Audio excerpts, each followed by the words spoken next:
নমস্কার বন্ধুরা, আমরা বেরিয়ে পড়েছি পুরীর উদ্দেশ্যে। তো এখন আমরা হাওড়া স্টেশনে আছি। দেখতেই পাচ্ছেন বন্দে ভারত ট্রেন। তো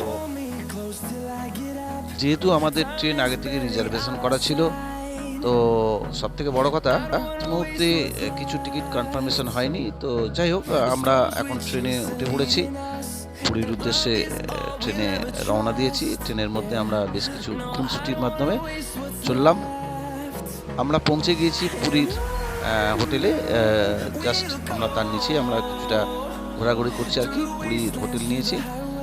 এরপর পরের দিনই আমরা বেরিয়ে পড়লাম সাইট সিন যেগুলো আছে, একটা গাড়ি রিজার্ভ করে নিলাম, দেখতে বেরিয়ে পড়লাম। আমরা পুরীর মন্দিরে পুজো দেবো। এরপর আমরা সাইট সিনগুলো দেখবো আর কি। তো পুরীর আশেপাশে বেশ কিছু কাজ, কনস্ট্রাকশনের কাজ চলছে, রেক্টিফিকেশান চলছে। যাই হোক, আমরা পুরোটাই দেখাবার চেষ্টা করছি। সেই সঙ্গে আশেপাশের বিভিন্ন দোকানপাট, যেগুলো মেন আকর্ষণ পুরীর খাজা যেটাকে বলা হয়। আমরা একটি রিক্সা ধরে নিয়েছিলাম। রিক্সা চেপে আমরা টোটালটাই ভ্রমণ করলাম। দেখতেই পাচ্ছেন খাজার দোকানগুলো, খুব সুন্দর দোকান, পথ চলতি মানুষের আনাগোনা। সেই সঙ্গে আমরা একটা নির্দিষ্ট দোকান থেকে দাঁড়িয়ে পড়লাম। এখানে বিভিন্ন দামের খাজা পাওয়া যায় আর কি।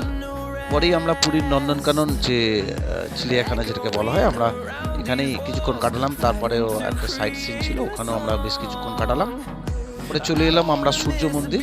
কোণারকের যে সূর্য মন্দির, আমরা দেখতেই পাচ্ছি চারিদিকটা, যেটার প্রচুর ইতিহাস আছে। যাই হোক, মন্দিরটা ইনকমপ্লিট অবস্থায় আছে। আমরা এখানে বেশ কিছুক্ষণ টাইম স্পেন্ড করলাম, কাটালাম আর কি। যাই হোক, এখানে বলতে পারেন একটু বিশ্রামও নিলাম। এরপর দুপুর গড়িয়ে মধ্যপহরে আমরা পুরীর সি বিচে কিছুক্ষণ কাটালাম। ঠিক আছে বন্ধুরা, বাই বাই, থ্যাংক ইউ।